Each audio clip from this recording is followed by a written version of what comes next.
तो कई माने नहीं कि नहले पे दहला कार्यक्रम जी के बाद यह सफर में बहुत सहयोग मिलल कि ना, कितना? बहुत ज्यादा, बहुत टीवी अच्छा। के द्वारा मैंने 5-10% लोग जानल। ओकरा बाद एनी तेने कहीं भी प्रोग्राम होखे तो वो घरी तो आदमी बुलावेला ना नु, जहाँ पता बा आदमी बरियारी जाला के मौका मिल जाए। ऐसे करत करत करत मौका मिले लागल, सही चल रहल बा। अच्छा, शुरुआती दौर में जी गोलू राजा के कितना कठिनाई के सामना करे के पड़ल? कठिनाई कठिनाई बा बहुत सारा में, मैंने जितना भी योगदान कहल जाई श्रोता के तो बढ़ले बा, लेकिन खास करके मेहनत हमारा पिताजी के बा बहुत ज्यादा, मैंने ओकर कोनो व्याख्या नहीं है हमारा पास। अच्छा, शुरुआती दौर में जी गोलू राजा के कितना कठिनाई के सामना करे के पड़ल, कितना संघर्ष के गोलू राजा ये मुकाम तक ले पहुंचे के?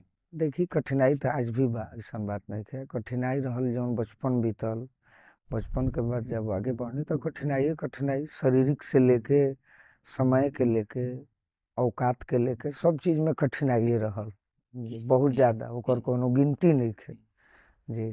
कलाकार में सबके कठिनाई भइल हुई, बिना संघर्ष से कठिनाई के। लेकिन हमने के कठिनाई एगो लगे जीरो से हीरो बन, हमने के जीरो से माइनस कर दिए, माइनस में भी बहुत नीचे अच्छा। जी, बहुत ज्यादा प्रभात से रहुआ। जी जी। अच्छा, ये बताई कबो केहू कहल का कि ए गोलू माने शुरुआती दौर में गाना छोड़ दो, रहे दो, तो पढ़ाई वढ़ाई पर फोकस कर, ना तब केहू कैसन ना का लागल? ना ना, ऐसा कुछ नहीं है। केहू नहीं के कहले? ना ना, पिताजी के भी सहयोग जब मिलल तो सरस्वती के कृपा, गांव जवार के आशीर्वाद, गांव में भी बहुत सब हमारे भाई लोग सपोर्ट कर, तो ऐसा केहू तो ना समझाओ कि मैंने अच्छा लाइन नहीं खे, चाहे पढ़ाई पे ध्यान दो, ये भी एगो पढ़ाई बा, एहू में जे जितना पढ़ी आगे बढ़ी।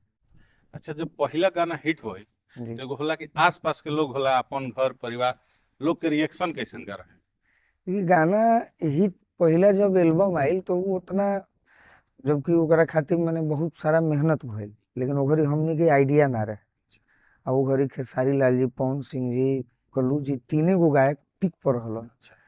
आ हमनी भी उतना पैसा भी ना रहे, मने उतना का कहल जाए, मने हइये ना रहे। एक दू आदमी मिलले सहयोग कैलन, एल्बम आई, लेकिन एल्बम जौन होला कि सुपर हिट भइल वैसन ना भइल।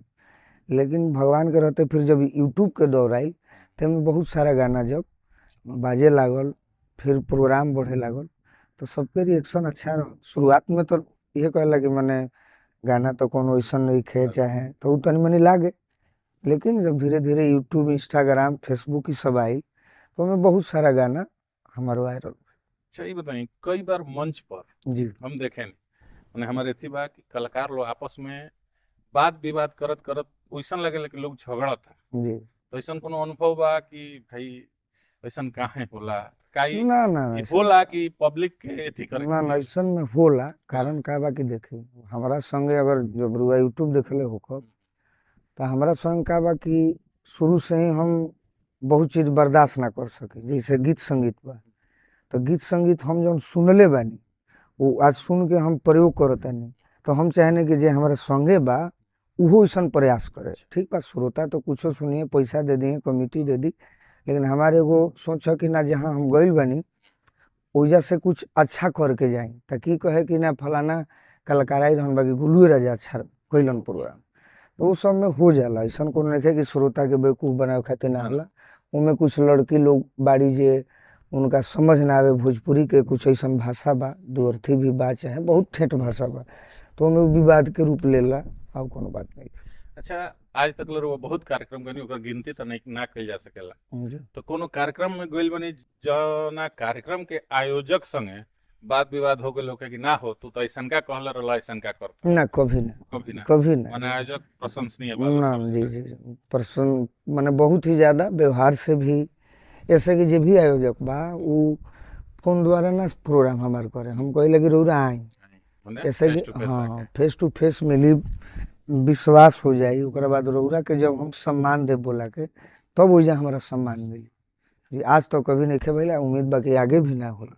अच्छे बताइए, मंच पर परफॉर्म करत घड़ी कोनो ऐसा मजेदार घटना चाहे भावुक क दे वाला घटना जौन अभी तक ले मन में हाँ, बसल मन होखे? में 2020 में 26 अक्टूबर के बलिया जिला में गोली लागल, अच्छा। तो वह भावुक रहे। बाकी तो ऐसा कोनो घटना माने भगवान मत करस की भगवान मत होखे करस जी। जी, वो थोड़ा घटना रहे, दर्दनाक घटना रहे। का गोलू राजा माने ले कि भोजपुरी में अश्लीलता एगो अपना हद से आगे बढ़ चुकल बा। हाँ, बीच में श्रोता जैसन सुनल चहले कलाकार लोग अपन परोसल जरा व्यूअर मिलल। अब तो भोजपुरी कहीं से भी आज भी देखब तो अश्लील नहीं खे। अश्लील भोजपुरी के भोजपुरी से सोचल जाई तो भोजपुरी अश्लील नहीं खे। कुछ चंद गायक बाड़े, कुछ चंद श्रोता बाड़े जरा उहे ठीक लागता। अच्छा